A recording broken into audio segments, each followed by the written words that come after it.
Today on Next from the New England News Collaborative, Tavares. If you need a strong hand to guide you through the night. The story of New England's most famous R&B family and what it's like to be Cape Verdean in America. I never considered myself to be a black American. I don't want to be called that. That's not what I am. So I'd always say I was, black with Cape Verdean descent. Also on the show, grappling with racial symbols in New England, from Rhode Island's official state name to Faneuil Hall in Boston. It is a monument in our city which reflects white supremacy, which is odious to people who love democracy. Plus, author Jennifer De Leon reflects on her time in a mostly white suburban school. I just felt like my life was divided, and yet I never fully belonged in either world. Her life and how it intersects with her writing. It's next. Next is produced at Connecticut Public Radio and is powered by the New England News Collaborative, 10 public media companies coming together to tell the story of a changing region with support from the Corporation for Public Broadcasting. I'm Morgan Springer. Thanks for joining us. It's November in 1973. Soul Train is on TV. The pluck of a bass guitar glides under an unmistakable disco string section as the last group takes the stage. The camera dissolves from lights to the figures of 5 brothers in matching bell-bottoms, picked-out afros, platform shoes, and jackets over bare chests and beaded necklaces. From left to right, the Tavares brothers, Butch, Ralph, Chubby, Pooch, and Tiny are waiting for their cues. The music swells, and the camera pushes in on Chubby. If you need a strong hand. This is the Tavares' first time on Soul Train, and as the brothers serenade the crowd, they are at the center of Black American culture. But if you talk to the brothers today, their racial and cultural identity carries a lot of nuance. I never considered myself to be a black American. I don't want to be called that. That's not what I am. So I'd always say I was, black with Cape Verdean descent. That's what we're going to spend a chunk of this show exploring, what it means to be Cape Verdean in a black and white America, through the story of New England's most famous R&B family. Ana Gonzalez, the host of Mosaic from the Public's Radio, takes it from here. Can you tell me about some of the photos on your wall of your family members? Oh! Ralph Tavares is the oldest of the band of brothers. On this early fall day in 2020, he's showing me photos on the walls of his home in Dartmouth. Well, that's my son Ralph and his wife Kimmy. This is my grandson Maceo. On the surface, Ralph seems like any other grandfather. He retired in 2017 after over 30 years in the New Bedford court system. With the pandemic, Ralph spends most of his days helping take care of his grandkids and going through memorabilia from his past. Only unlike your grandfather, his memorabilia includes a Grammy, photos with Muhammad Ali and Stevie Wonder, and gold records. There are boxes of posters and framed, chart-topping records like Don't Take Away the Music, Check It Out, and Heaven Must Be Missing an Angel. On the coffee table, there are shoeboxes filled with family photographs. That's my Uncle Peter. What a great photo. My father's brother. Now that's us. Ralph just dug up a photo of him when he's probably 13 years old, with all 5 of his younger brothers, the future members of Tavares. Altogether, there are 10 Tavares siblings, and Ralph is right in the middle, number 5. They grew up split between 2 of the most Cape Verdean places in America, New Bedford, Massachusetts, and the Fox Point neighborhood in Providence, Rhode Island. And that's where this photo was taken, at the Fox Point Boys Club. My mother and father kept us pretty well straight as far as growing up with all those kids. We belonged to the Boys Club, the Fox Point Boys Club. We used to go every night, and we would sing. As a matter of fact, we started singing Cape Verdean songs, because that's all we knew. One was called North Kificham, Amal de Amor. Quem mostrava esse caminho longe, quem mostrava esse caminho longe, esse caminho passou também. Ralph's parents, Feliciano and Albina, were both born in New England to Cape Verdean immigrant parents. Cape Verde is a set of islands off the west coast of Africa that was colonized by Portugal until 1975. Still today, Cape Verdeans and their descendants are a mix of Portuguese and West African cultures. In the late 1800s, the whaling industry brought droves of Cape Verdean immigrants to New England port cities like New Bedford and Providence. And when that industry died out, the cranberry bogs sustained Cape Verdean immigration. In the 1900s, families turned to the ports, the factories, or the farms to find work. Albina Gomes grew up in a farming family in Massachusetts, and Feliciano Vieira Tavares grew up in Fox Point, where his father worked as a longshoreman. Both the Gomes and Vieira Tavares families stayed close to their cultures by continuing to speak Criollo, cooking Cape Verdean foods, and, especially in the Tavares family, singing and playing Cape Verdean folk music.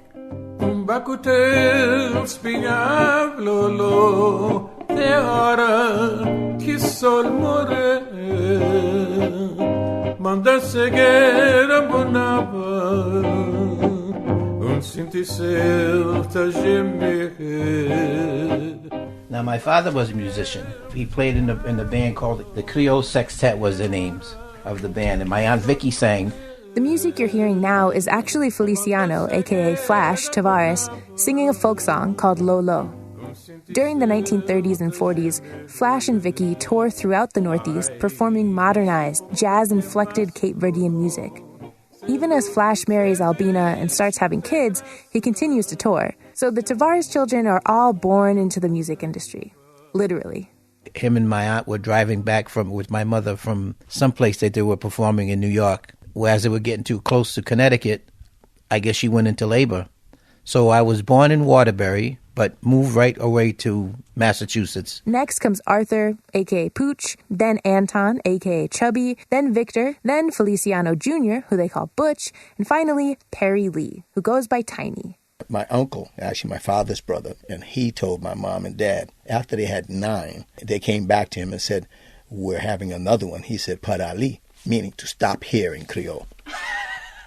That's Tiny, who's ironically the tallest of everybody in the band. But by the time he's born in 1949, his older siblings are already performing.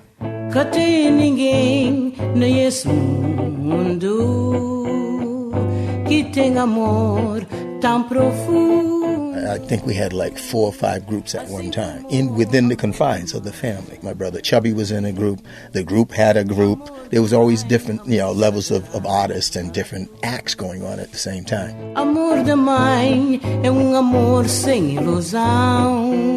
At first, they're singing Cape Verdean music, just like their dad and mother and aunt. But then they see another world. Here's Ralph. But here's what happened when one day we were at one of the Cape Verdean picnics they used to have back in those days.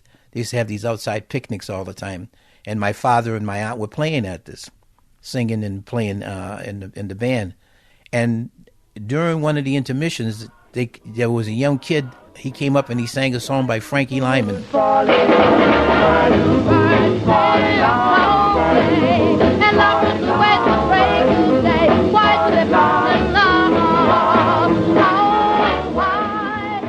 And the girls and the crowd went crazy. And we looked at each other and we said, that's what we want to do. So when we went home and we started singing like that, my father didn't want to play behind us anymore.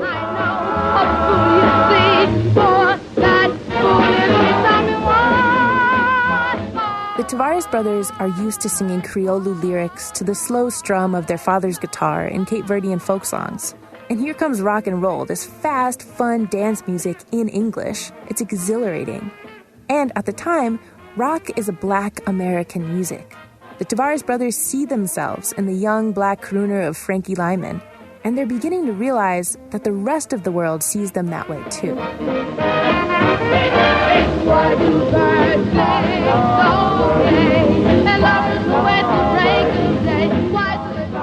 I remember I was going out with this girl. Her first name was Patricia.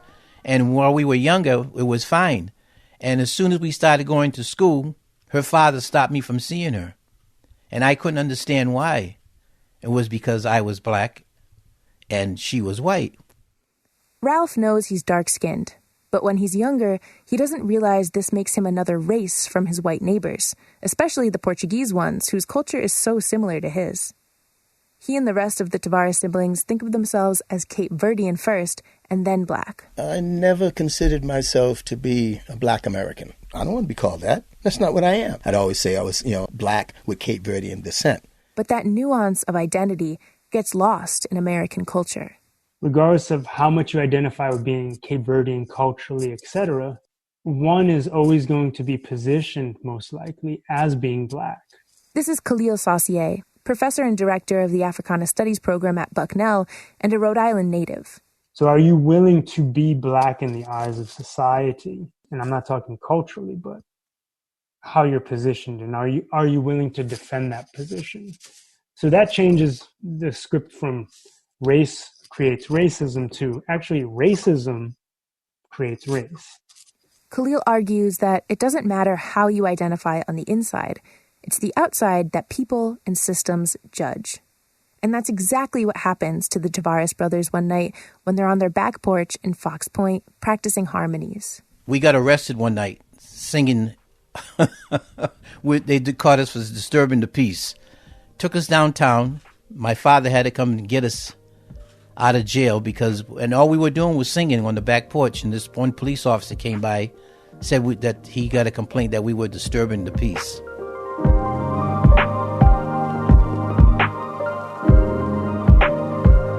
The Cape Verdean from Pawtucket understands that he or she is black when the hands are on the hood of the police car.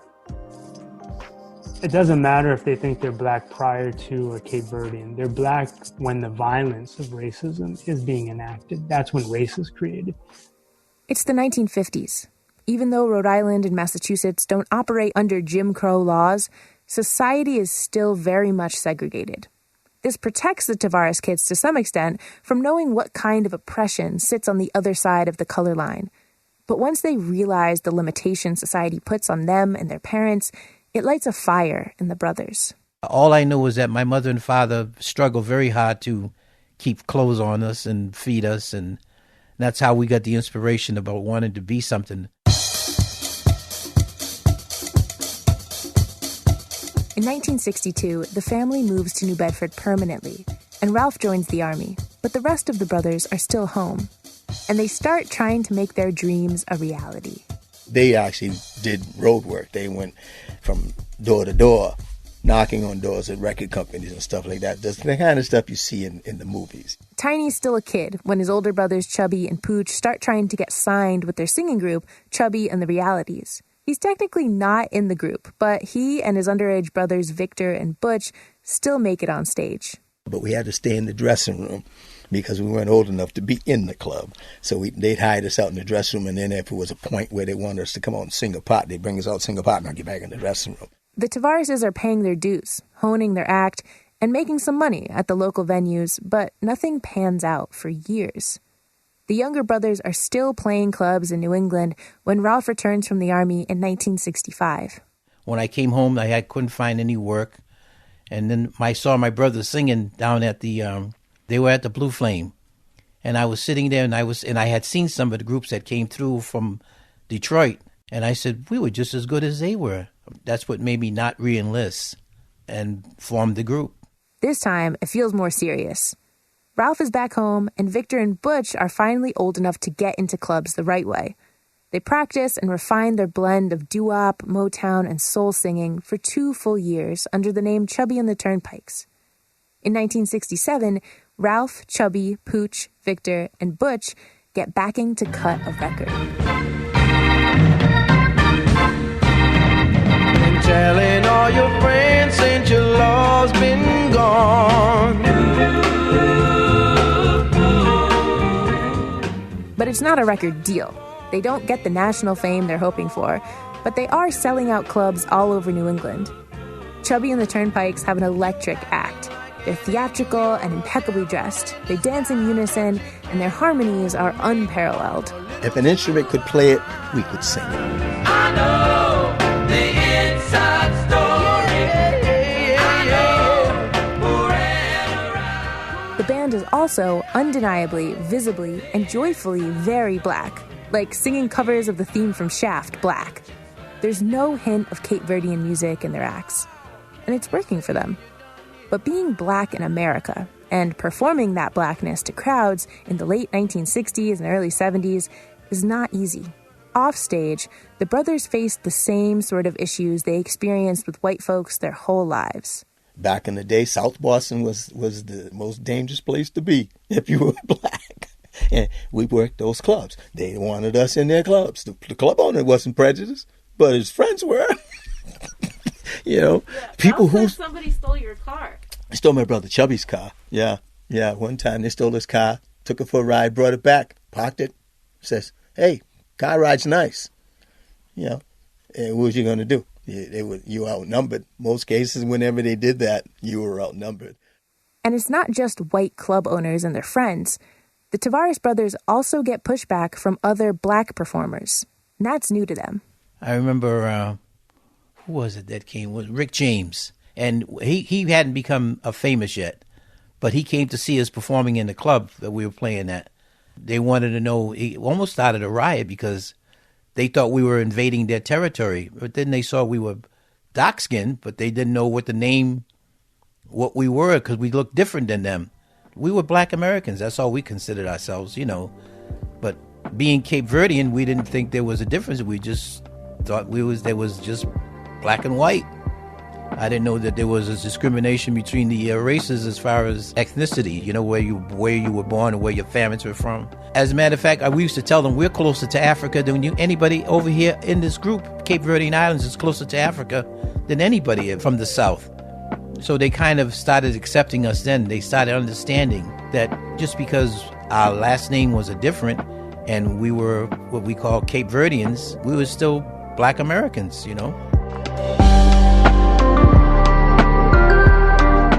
Chubby and the Turnpikes make their way up and down the East Coast to the Caribbean and Europe. All along the way, they're encountering different perceptions of their race and identity. When they're in Italy, they realize that nobody in Europe really knows what a turnpike is, so they decide to change their name to something more international. And they go with the one thing they all have in common, their last name, Tavares. Months later, in 1973, Capitol Records gives them a shot. Tavares can record one single as a test. However the single does on the charts will determine whether or not Tavares gets that coveted multi-record recording contract. Check it out, baby. Check it out. Check it out. Oh, my love is here, and it will always be that way. Look at me.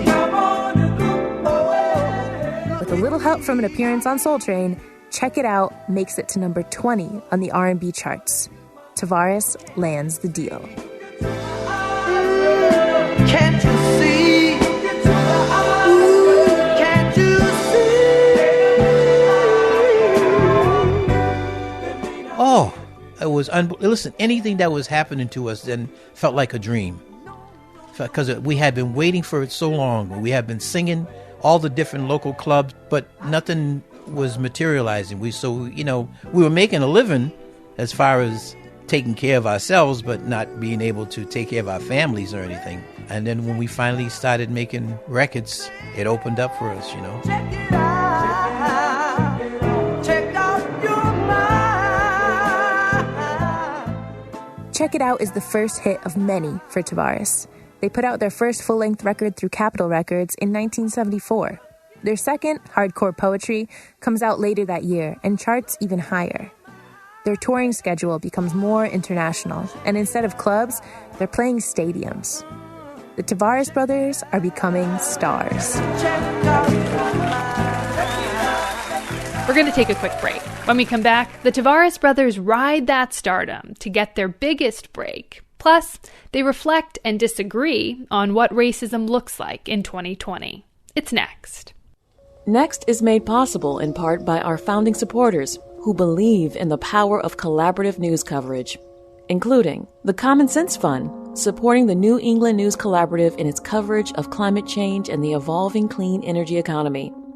Support also comes from Douglas Stone and Mary Schwab Stone through the Smart Family Foundation of New York. Welcome back. I'm Morgan Springer.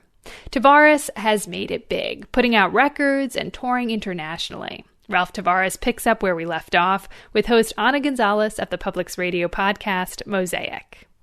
Yeah, people started hearing about how good we were, and we had a great show, not only just getting up there just doing one song. We could do 2 hours worth of music, just the way we were used to working, They opened for Aretha Franklin, Smokey Robinson, Barry White, Nancy Wilson, the Jackson 5. We toured with the Jacksons, it was a family tour. We would play basketball, they cheated.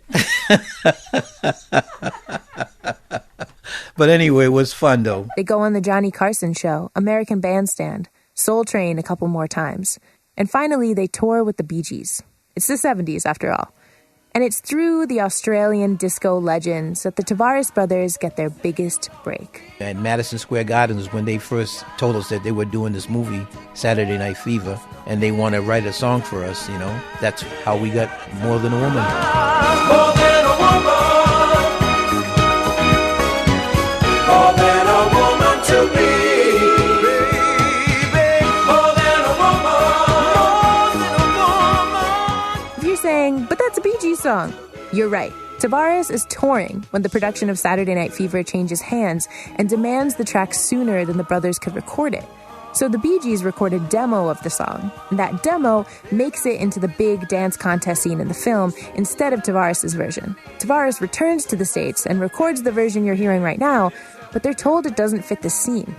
The movie says they're not going to use it, but Tavares has a contract. So Capitol Records said, we're going to sue you. There was going to be a big lawsuit. The movie hadn't even been finished yet, so they didn't want to go through all of that. So what happened was that whoever the director was of the movie went in and did another special scene where him and the girl danced in the studio. That was never made for the movie. They had to make up that whole scene to fit to the song that we sang, so there wouldn't be no lawsuit. That's why there's 2 versions of More Than a Woman. Aside from that being a really juicy bit of Hollywood trivia, it shows that Tavares has made it, in a sense, to this upper echelon of the music business. And they're realizing who holds the power. It's not the artists, and it's certainly not black artists. I always felt that there were still things that, that we weren't entitled to.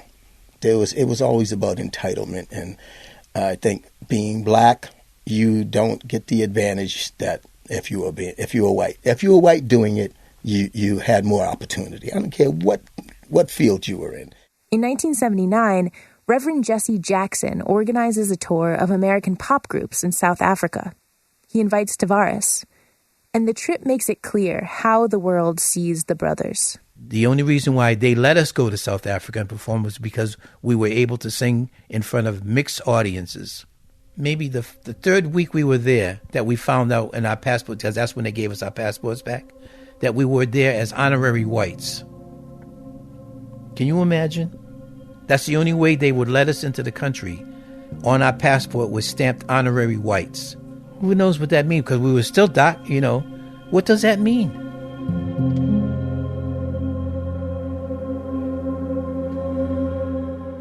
After this trip, Tavares' success slows down. The music industry in general is flailing in the recession of the early 1980s, and disco music is on its deathbed. The band is able to tour and put out records, but everything feels more and more impersonal. Tiny says after being with Capitol for 10 years, nobody at the label even knows they're from New Bedford instead of Boston, let alone Cape Verdean instead of black. Some people don't even know that they're brothers. With record sales slowing down and bills and family obligations piling up, it doesn't feel worth it anymore, at least for the oldest brother. If you don't have hit records, you're not in demand. And if you're not in demand, there's not that much work out there for you. So I had to raise a family. I had to take care of a house. So I was paying for all of that. It wasn't coming in like it used to. So I said, I got to do something. Ralph leaves the group in 1984 to move back to New Bedford full-time and be with his family. He gets the job at the courts through a friend and starts working a 9-to-5. Tavares continues touring in Europe, where they're still huge, and each brother experiments with some solo records and other groups. Over the next 30 years, each Tavares brother incorporates other streams of income to make ends meet. In 2014, Pooch has a stroke, and Ralph returns to the group. They tour with other older legends like the Four Tops and the Temptations across the U.S. and Europe up until the beginning of this year, when the pandemic canceled everything. I don't think I'll ever hit the stage again, the way things are going as far as the pandemic and all of that. 2020 has also brought a season of civil rights protests and uprisings, unlike anything our nation has seen since the movements of the 60s and 70s. It's forcing the Tavares brothers to return to conversations they thought were over and done with. We worked in the South when we were younger, and we went through, you couldn't, sit in this restaurant. You couldn't sit at that table. You had to sit at this table. You couldn't come in through the front end. You had to come through the back end. We went through all of that. It shouldn't be there. We shouldn't be back at that plateau again. But here we are. Still, there's no consensus among the brothers about their racial identity or political position. Here's Ralph. And I understand the situation that they were talking about, but all lives matter. It's not just black lives. It's all lives. Every nationality, no matter where all lives matter. Tiny disagrees. For Ralph to say that, that's Ralph's perspective, and I don't begrudge anybody their perspective, but don't begrudge me mine, because I'd be the first one to say, oh, black lives do matter. And no, not all lives matter. All lives matter, but the lives of those who are being jeopardized are black. So therefore, those are the lives that matter more to me right now, especially with the fact that I got to raise them. I have to raise black children. This conversation feels particularly important now because of a young man from Providence, Jamal Gonsalves. He's still in the hospital recovering from an accident that happened back in October, where witnesses say a police cruiser struck him while he was driving his moped in South Providence. Jamal Gonsalves is Cape Verdean, but to the police and the media, he's just another black kid. And even though the Tavares brothers experienced discrimination in their lifetimes, they also recognize that their careers in the limelight afforded them some protection. Fortunately for us, music did give us a better way and more respect, to extent that people who may be prejudiced weren't as prejudiced because of what we did for a living. So that kind of got you through some of the rough spots. But when I think to the people who didn't have that privilege, that advantage, imagine what they went through, and it's proven, just look at all the people who've died to get us where we are today. In many ways, music has been a gift to the Tavares brothers, one that helps them acknowledge their Cape Verdean roots and yet adapt to a racialized America. It all makes me think of another famous Ralph Ellison, who wrote, "Perhaps in the swift change of American society, in which the meanings of one's origin are so quickly lost, one of the chief values of living with music lies in its power to give us an orientation in time. In doing so, it gives significance to all those indefinable aspects of experience, which nevertheless help to make us what we are." That story comes from the podcast Mosaic, a production of the Public's Radio in Rhode Island. Ana Gonzalez is the host and producer, and you can catch every episode of the show at mosaicpodcast.org or wherever you get your podcasts. With attention focused on the COVID vaccine, some may have missed this news: the passage of 2 measures in the states of Rhode Island and Mississippi that some are calling historic. It's the removal of symbols of slavery. GBH Radio's Philip Martin reports on Boston's efforts to grapple with racial symbols and whether the effort to rename Faneuil Hall will get new momentum. Some might stand at this spot overlooking these iron gray waters and imagine a pilgrim ship dropping anchor and freedom-seeking men and women disembarking onto a new land. But Lamerche Frazier looks out and sees something different altogether: black bodies. Those lost at sea and those survivors that were able to get to the shores here who helped to found America. Frazier's the director of education for the Museum of African American History. We're standing next to a marker that observes the forced arrival to these shores of Africans across what became known as the Middle Passage. On one side, the marker bears the names and brief biographies of notable 18th century Africans in America. On the other side is a map showing the way to black communities in Boston. It was placed here in October by Frazier's Museum in cooperation with the National Park Service and the City of Boston. To have this marker here is for people who pass by this marker to get the truth that Massachusetts was the first colony to legally adopt slavery. Frazier says that is critical because many in New England think of only the South in the context of enslaved men and women, and have no idea of the enormous role Massachusetts played in this brutal enterprise. The same can be said of neighboring Rhode Island, says Senator Harold Metz, who spearheaded the ballot initiative there to have the word plantation removed from the state's official name. It's really a sign of the times. When you think of the Confederate flag and the statues to Confederate generals and the Civil War, where we had more people killed on both sides than any other war, and how America deals with the issues of race that we've never really healed from. The Rhode Island initiative succeeded after a summer of nationwide protest and calls for racial justice following the death of George Floyd.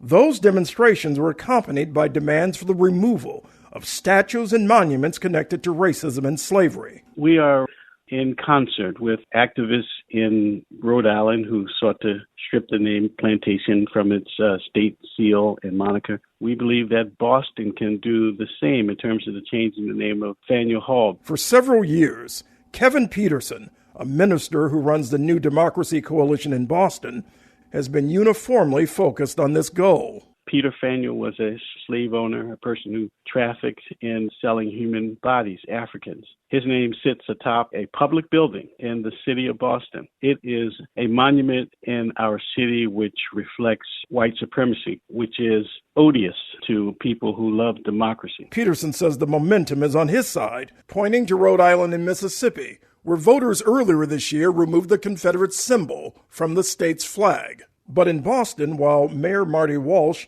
has declared racism a public health crisis, he has shown no inclination to change the name of Faneuil Hall. Mayoral candidates, councilors Michelle Wu and Andrea Campbell, have not been clear on this issue. In a statement to GBH News, Campbell said she supported having a public conversation, but that, in her words, removing names and statues won't stop racism in the city of Boston or eradicate racial inequities. Lamerchi Frazier agrees. The hall has its place in history. As the wind picks up on the harbor, she explains that the idea for the marker to slavery here at Long Wharf began with the commemoration of the International Day of Slavery, August 23, 2015, at Faneuil Hall. Peter Faneuil was an enslaver. However, I think these discussions have different remedies as we remove these. What's going to mark the history of what happened? History is complex, says Frazier. She would rather see a marker in front of Faneuil Hall to explain the namesake's connection to slavery, rather than removing the name itself. But she concedes there will always be disagreements over how to mark history, even among those who are in agreement on the need to demonstrate Black Lives Matter, then and now. For the New England News Collaborative, I'm Philip Martin.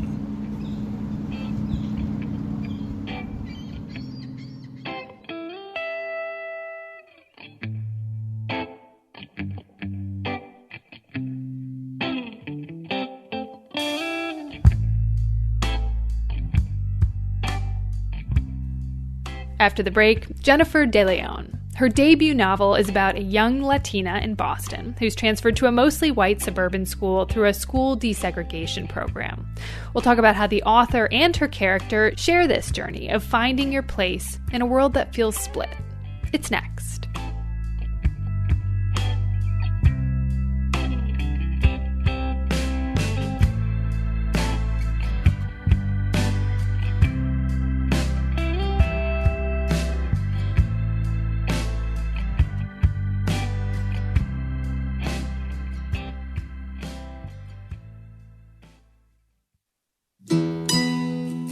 Next is made possible in part by our founding supporters who believe in the power of collaborative news coverage, including the John Merck Fund, supporting the New England News Collaborative in its coverage of climate and clean energy.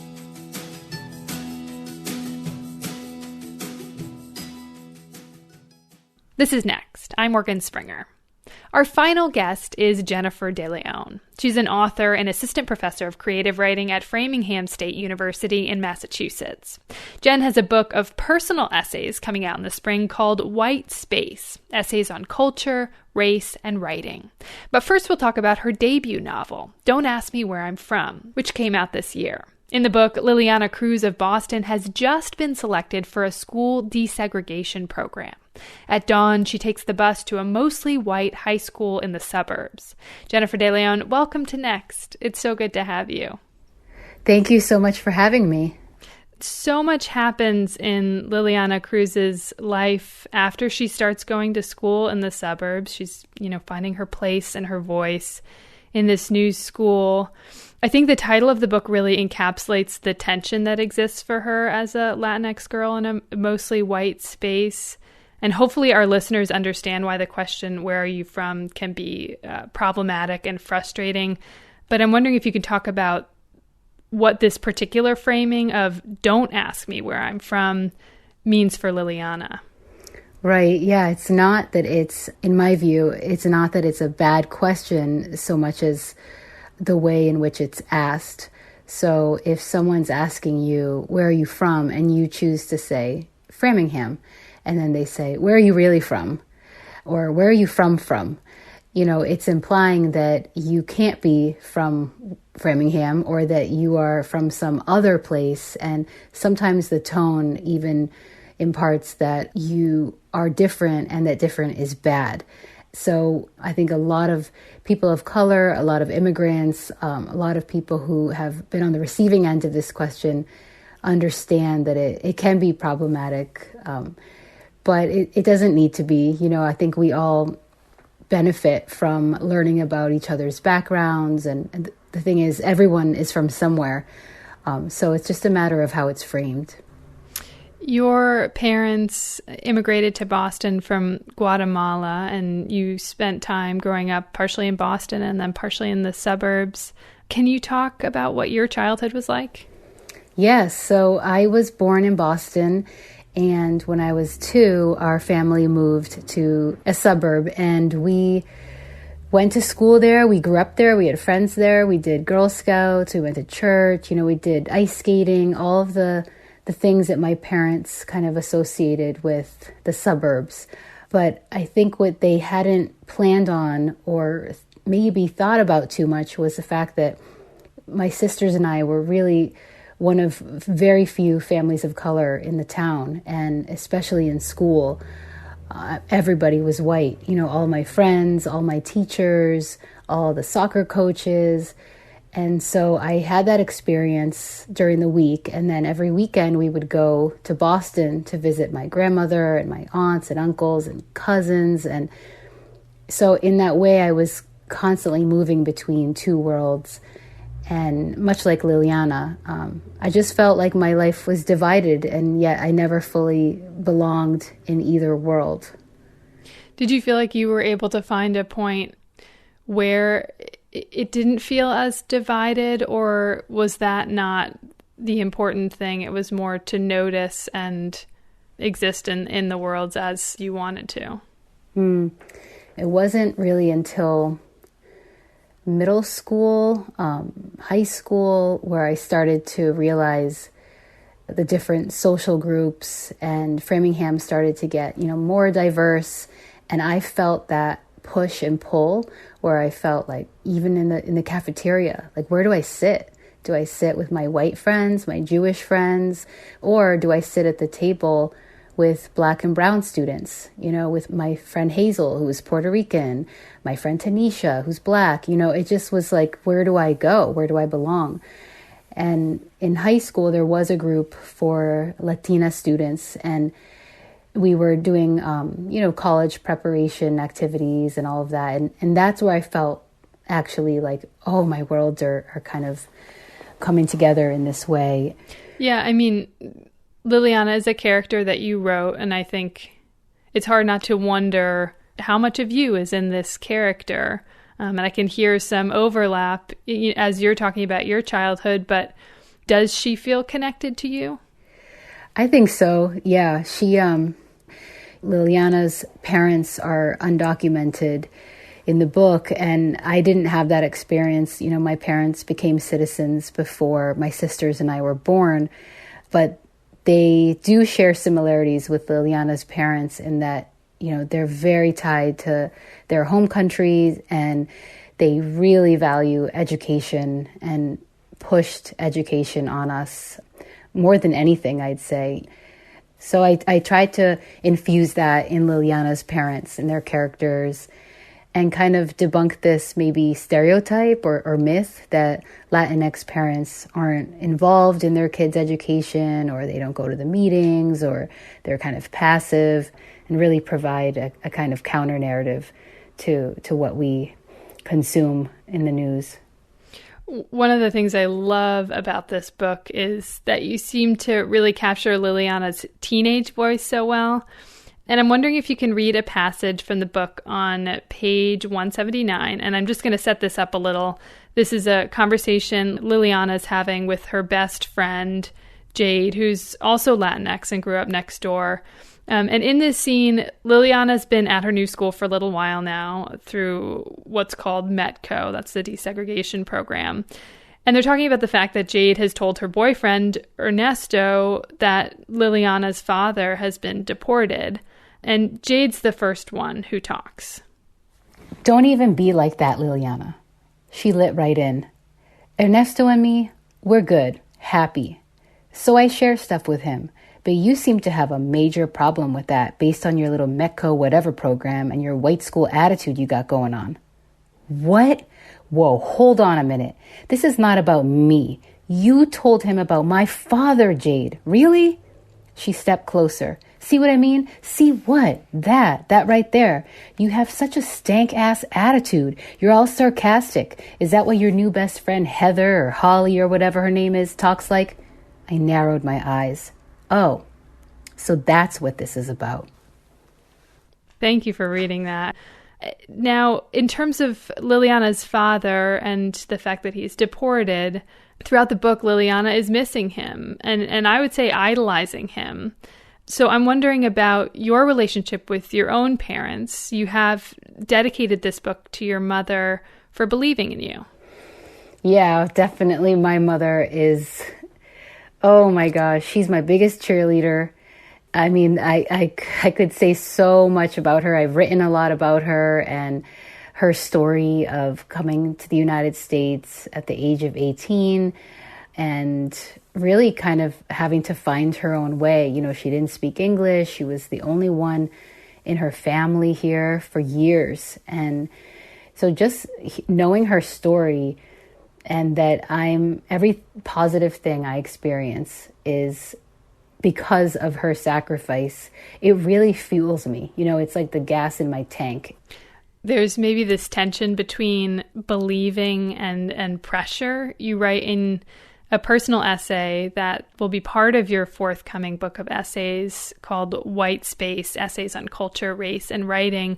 You write that your mother will pepper you with questions like, how much do you get paid for writing a book? How long does it take? What page are you on now? Yeah, definitely. She wants to know. I think that last question, you know, what page are you on now? I think she wants to cheer me on and say, like, you're almost there. But she's come a long way and she's learned a lot. Her questions are different now, I should say. Yeah. I mentioned this collection of personal essays, White Space. You know, it strikes me that it's a vulnerable thing to do, definitely different than sharing fiction with readers. And I wanted to read briefly things you wrote in an essay about helping your father with his resume. You say, I wonder what he thinks about the fact that his primary duty each day is to make a pot of rice for dinner. And you write that this comes after he had worked for many years, but stopped because he had cancer. You also write about your mother. You say, her role as my father's caretaker has made her eager to leave the house, even if she won't admit it. Mm-hmm. And so my question is, how does this work with your parents? Like, do you ask permission to write this? Are you nervous about them reading it? And what's that kind of negotiation as a writer and a daughter? Yeah, definitely. That's a great question. I mean, I wrote in my journal since 8th grade. So I've written about them for years. But once I started writing about them in essays and in ways that I felt like, oh, I want this to have a wider audience and maybe be published, then I did ask, like, how would they feel about this if I write this? But to be honest, like, the question would enter my mind and then it would just kind of like keep on moving. And it's not that I didn't care, like, what are they going to think about this? It's more that I really feel like in order to write truthfully and vulnerably, like you have to go 100% because the reader will feel it. And the essay just, it won't click. And I'm grateful in a way that they don't read the literary magazines where I publish a lot of the essays, but I have shared pieces with them. And, you know, I think that they feel proud, like, oh, that's me. Or my mom will laugh, like, I didn't do that. And I'm like, yeah, you did. And, you know, like moments like that, I think they're happy to have our experiences and their roles crystallized in this way, like written on the page. It's kind of like bearing witness in ways that we have never had in our family.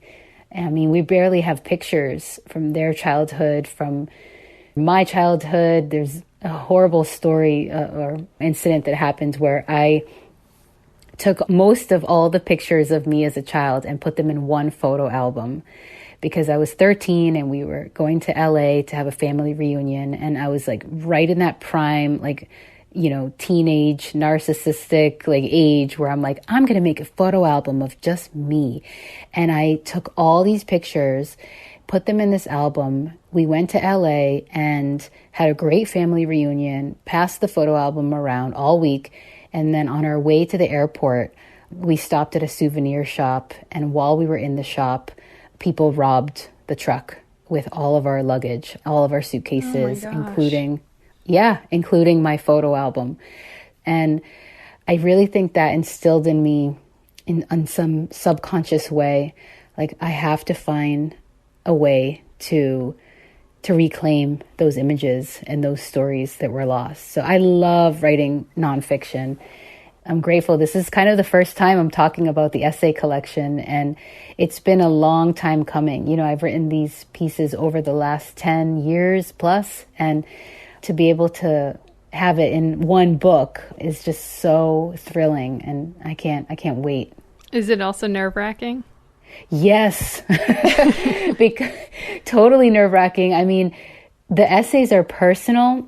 They're vulnerable. I share, about relationships. I write about body image and my struggles with body image and whiteness and my journey toward becoming a writer and how I really struggled with whether or not my stories had value and my voice mattered. So yeah, it's super vulnerable, but I feel like here we are, and I just want to maybe offer these up to other readers who might feel like they can connect in some way. You know, I know lots of writers say that, but it is true that when you feel yourself reflected on the page, it just does so much. It can. That was author Jennifer De Leon. We've been talking to her about her forthcoming collection of personal essays, White Space, essays on culture, race, and writing, and her debut novel, Don't Ask Me Where I'm From, which came out this year.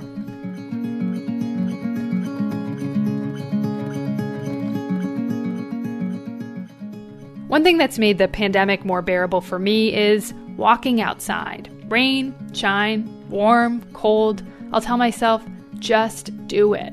What about you? What's the best advice you would offer that's helped you manage this year? Leave a comment at 860-275-7595. Again, 860-275-7595. Or you can email us at next@ctpublic.org. We hope to share your words of wisdom in the new year. And thanks.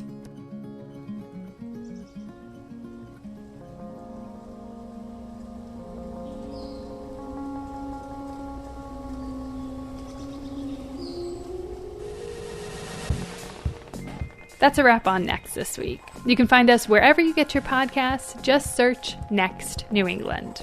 Next is produced by me, Morgan Springer, and Lily Tyson. Vanessa De La Torre is our executive editor. The executive producer is Katie Tolarski. The music you hear on Next is by musicians in New England. If you want to know who you heard today, visit our show page at nextnewengland.org. The New England News Collaborative is powered by the Corporation for Public Broadcasting, Connecticut Public Radio, Vermont Public Radio, New Hampshire Public Radio, Maine Public Radio, New England Public Media, CAI, WBUR, WSHU, GBH, and the Public's Radio.